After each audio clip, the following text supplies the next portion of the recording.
ಅಯೋಧ್ಯೆ ರಾಮಮಂದಿರದ ದೇಣಿಗೆ ಖದೀಮರ ಕಳ್ಳಾಟ ಬಗೆದಷ್ಟು ಬಯಲಾಗ್ತಾ ಇದೆ. ದೇವರ ದುಡ್ಡು ಹೊಡೆದಿದ್ದಂತಹ ಈ ಚೋರರು ಐಷಾರಾಮಿ ಬದುಕು ಕಟ್ಟಿಕೊಂಡಿದ್ದು ಹೇಗೆ ಕುರಿತ ಸ್ಪೆಷಲ್ ರಿಪೋರ್ಟ್ ಇಲ್ಲಿದೆ ನೋಡಿ.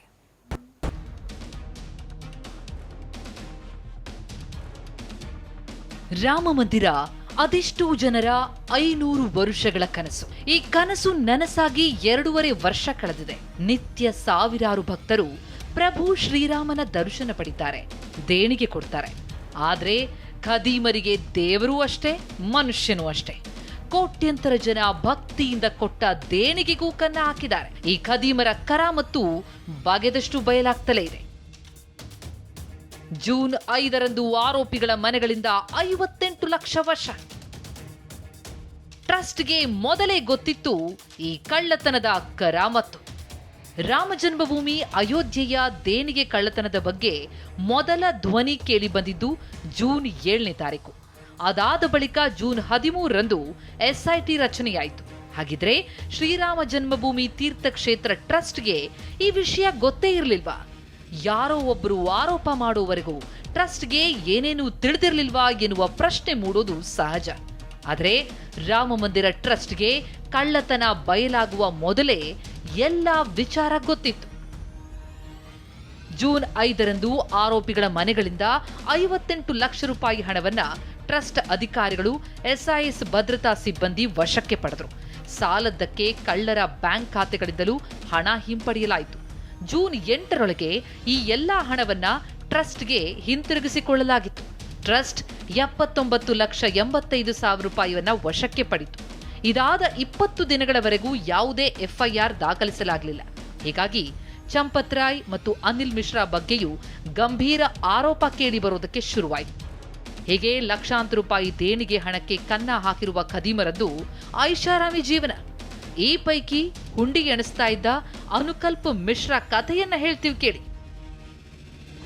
ಈತ 3 ವರ್ಷಗಳ ಹಿಂದೆ ಹಣ ಎಣಿಕೆ ಕಾರ್ಯಕ್ಕೆ ಅಂತ ನೇಮಕವಾದ. ಎಣಿಕೆ ಕಾರ್ಯಕ್ಕೆ ಬಂದ ಬಳಿಕ ಇವನ ಜೀವನ ಶೈಲಿಯೇ ಬದಲಾಗ್ಬಿಡ್ತು. ಇತ್ತೀಚೆಗೆ ಬಸವ ಗ್ರಾಮದ ಹೊರಗೆ ತೋಟದ ಮನೆ ನಿರ್ಮಾಣ ಮಾಡ್ದ. ಕಳೆದ ವರ್ಷ ಅಯೋಧ್ಯೆಯಲ್ಲಿ 65 ಲಕ್ಷ ರೂಪಾಯಿ ಮೌಲ್ಯದ ಮನೆಯನ್ನು ಖರೀದಿ ಮಾಡ್ದ. ಒಂದು ಕಾರ್ ಇದ್ರೂ ಮತ್ತೊಂದು SUV ಬುಕ್ ಮಾಡ್ದ. ಏಪ್ರಿಲ್ 30ರಂದು ತೋಟದ ಮನೆಯಲ್ಲಿ ಅದ್ದೂರಿ ಕಾರ್ಯಕ್ರಮವನ್ನು ಆಯೋಜಿಸಿದ. 7 ದಿನಗಳ ಕಥಾವಾಚನ, ಧಾರ್ಮಿಕ ಕಾರ್ಯ ನಡೆದಿತ್ತು. ಆ ಕಾರ್ಯಕ್ರಮದಲ್ಲಿ ಚಂಪತ್ ರಾಯ್ ಸೇರಿದಂತೆ ಹಲವರು ಭಾಗಿಯಾಗಿದ್ರು. ಇಷ್ಟೆಲ್ಲ ಆಸ್ತಿ ಮಾಡಿಕೊಂಡ ಅನುಕಲ್ಪ ಸಂಬಂಧಿ ಲವಕುಶ್ನನ್ನು ಕೂಡ ಟ್ರಸ್ಟ್ಗೆ ಸೇರಿಸಿದ್ದ.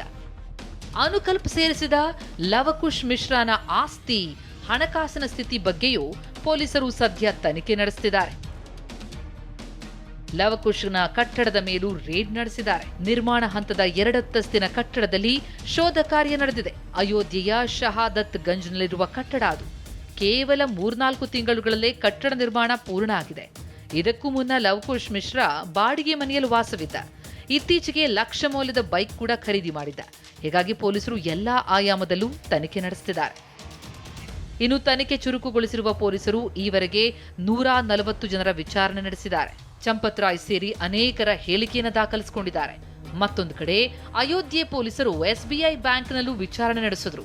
ದೇಣಿಗೆ ಲೂಟಿಯಲ್ಲಿ ಬ್ಯಾಂಕ್ ಅಧಿಕಾರಿಗಳ ಕೈವಾಡ ಇರುವ ಶಂಕೆ ಇದ್ದು SBI ಸಿಬ್ಬಂದಿಯ ತೀವ್ರ ವಿಚಾರಣೆ ಮಾಹಿತಿ ಸಂಗ್ರಹಿಸಿದ್ದಾರೆ.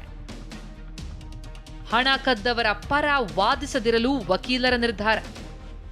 ಇನ್ನು ರಾಮ ಮಂದಿರದ ಹಣ ಕದ್ದವರ ವಿರುದ್ಧ ಅಯೋಧ್ಯ ವಕೀಲರ ಸಂಘ ಕೂಡ ಸಮರ ಸಾರಿದೆ. ಹಣ ಕದ್ದ ಖದೀಮರ ಪರವಾಗಿ ಯಾರೂ ವಕಾಲತ್ತು ವಹಿಸಬಾರದು ಅಂತ ನಿರ್ಧಾರ ಮಾಡಿದೆ. ಒಂದ್ ವೇಳೆ ಯಾರಾದರೂ ವಕಾಲತ್ತು ವಹಿಸಿದ್ರೆ ಅವರಿಗೆ 5 ಲಕ್ಷ ರೂಪಾಯಿ ದಂಡ ವಿಧಿಸುವ ತೀರ್ಮಾನ ತೆಗೆದುಕೊಂಡಿದೆ. PIL ತುರ್ತು ವಿಚಾರಣೆಗೆ ಸುಪ್ರೀಂ ಕೋರ್ಟ್ ನಕಾರ. ಮತ್ತೊಂದು ಕಡೆ ರಾಮಮಂದಿರ ದೇಣಿಗೆ ಹಗರಣದ ತನಿಖೆ ಕೋರಿ ಅರ್ಜಿ ಸಲ್ಲಿಸಲಾಗಿತ್ತು. PILಗಳ ತುರ್ತು ವಿಚಾರಣೆಗೆ ಸುಪ್ರೀಂ ಕೋರ್ಟ್ ನಿರಾಕರಿಸಿದೆ. ಸ್ವರ್ಗ ಬೀಳೋದಿಲ್ಲ, ಅರ್ಜಿ ವಿಚಾರಣೆಗೆ ಇಷ್ಟೊಂದು ಅವಸರ ಯಾಕೆ ಅಂತ ಪ್ರಶ್ನಿಸಿದೆ. Bureau report, TV9.